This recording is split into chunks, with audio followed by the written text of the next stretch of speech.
And we're back. We're back! How exciting! Yay! So, we were talking before the break about New Year's resolutions, and the top resolutions are for better fitness, for getting their finances back in order, for improved mental health, and improvement to diet and nutrition, which all of that together will help you. So, I believe that when we make these resolutions, a lot of people pick one thing. I'm going to go back to the gym. But honestly, if your finances are a mess and you don't feel well, going back to the gym might not be the resolution that you want to make. You might want to think, you know what, I'm going to get another job, or I want to change things in my finances. I want to work towards, bettering that way. But combined, all of those things are part of your health. And I don't think people see that. A lot of times people come in and they want to solve one problem. I have, I want to lose weight, or I want to be gluten-free, or I need to, start taking my B vitamins more for nerves, and I want to be calmer, and I want to sleep better. But collectively, unless all these things are out of balance. Now, I believe that God keeps us out of balance. I believe that there's always something in our lives that God keeps out of balance so that we keep connection to Him always and be reminded of who's in charge as we go through our days. So I don't believe that we will ever walk perfectly on this earth, because that's not the purpose of why we're here. So there'll always be something out of balance, whether it's your finances or your health or your kids or your dog. My dog has an ear infection. That was another thing I learned at the vet today. And then speaking of keeping your dog healthy. So there are other things, and then that leads to stress, right? Taking my dog to the vet is stressful, and then finding out that she's got an ear infection and she hates all those medicines that you have to put in her ear. So we're gonna have a little stressful, some things happening. So one of the things you need to realize when you're making these resolutions, be realistic, but the other is that you have trained your brain to whatever the thing is that you're doing. Whether you're sitting and watching TV all the time, whether you want to move more, whether you eat, ice cream every day, whatever the thing, you have trained your brain to do that thing. So now we have to untrain the brain. And the way we do that is by stop doing whatever it is. So give up the chips. Give up the chips for 30 days. You could replace them with better chips. We talked about some chips I have in the store. They're pita and Milliflax. They're delicious. They're just healthier choice. Give something up, make a healthier choice. But that's going to take you a good 30 days for your brain to detox from whatever it is that you're doing and get rid of that habit and embrace the new habit that you have. So when you think about it that way, that this is a brain issue, everything in your body is a brain issue. So if you're putting in any, thing, like if you're a smoker, or, whatever the thing is, you're putting things in your body, it's always going to affect your brain. So remember that. Whatever you're putting in your body affects your brain. Sometimes I just think about different medications that people are on and taking for different reasons. I'm all for medication. That's not the issue. But remember, it all affects your brain. People come in and they're like, I feel foggy. I feel this. I feel that. And I'm like, yes, because you're on 22 different things. And even in the store, I tell people, and I will do this for anybody, bring your supplements to me and let me take a look at what you're taking. Because many times what people do is they'll come into the store and they'll solve one problem, so they'll grab something off the shelf, and then they'll solve another problem and they grab something else. So I am a big fan of taking a multivitamin, but in my case, I take so many other things that have the vitamins in them that I don't need a multivitamin because of the other supplements. So you want to make sure when you're taking different supplements and different things that you're getting the nutrient value for what it is that you're taking. So back to your brain. Your brain needs to remember, forget about the chips. So we have to rework it. One of the things I want you to realize is you are not lazy, you are not weak, you are not incapable. And when I had my, a lot of different fat stages in my life, that's how I felt. I felt lazy and weak and incapable. And my brain was in a fog because I was eating things that kept me foggy. So you are capable of making these changes in your life. You are capable. You can do it. Just know what your parameters are and make realistic choices. As I said before the break, I've made a couple of New Year's resolutions in my life, and I've still kept them. And one, I've kept it now probably 13 years. So you could do it. You could make a choice to change. It's a lifestyle. It's not, I'm going to do this just for the resolution. So some of the things about resolutions, most people keep their resolutions for 2 to 3 months. About 22% of the people keep their resolutions for 2 to 3 months. And after that, pretty much everybody quits. So when you get to the 13th, the third or fourth month, a lot of times people quit. People are usually pretty energetic about getting their diet squared away in January. But one of the things you want to think about is this season is not a season for you to get out of balance. So I look at, Advent as the season of us waiting for Jesus. And as we go through that season, we are also waiting for the new year to come, not because we want to make the lifestyle change in the new year. We want to make it now. So you don't have to wait for a new year to start. You don't have to wait for a Monday. I always would chuckle when people are like, well, I'll wait till Monday. But no, you could start right now and decide, you know what, I'm going to put down the cookies and I'm going to replace them with a carrot or something like that. So remember, your brain is going to need a good month to detox you from whatever the thing is. So we're going to make these lifestyle changes and commit to making these changes. One of the things that could help you too is finding a friend. If you find a friend to help you, my first Weight Watchers visit, which I've been in and out of Weight Watchers, but my first and I love the program, my first Weight Watchers visit was with my mom. My mom and I went together, and this way we cooked together. I lived at home at the time, and we made different things together. So if you could find a friend or a family member or spouse and do it together, it's just easier to do it that way than when one is on one program and one is on a completely different program, and then you have accountability that way. And don't be reckless. Don't be reckless from now until New Year's just because you think that in January you're going to start, X, whatever it is, you're going to work out more. Just commit to yourself that you're going to just do this for you and make some good. You're not just doing it for you. I'll tell you, you're doing it for your children. You're doing it for your grandchildren.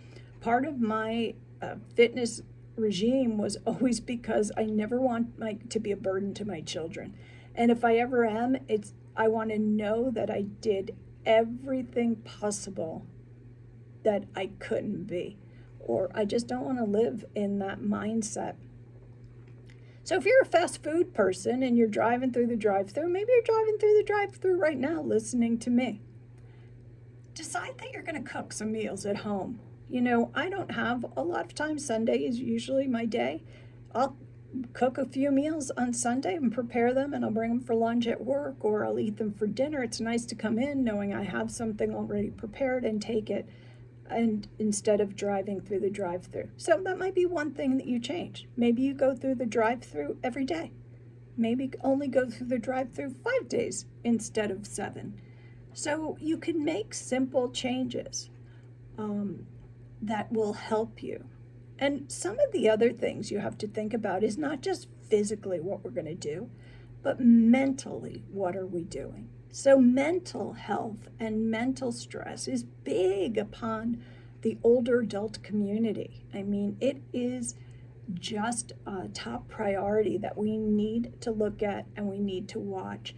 So it's important to take care of your mental health.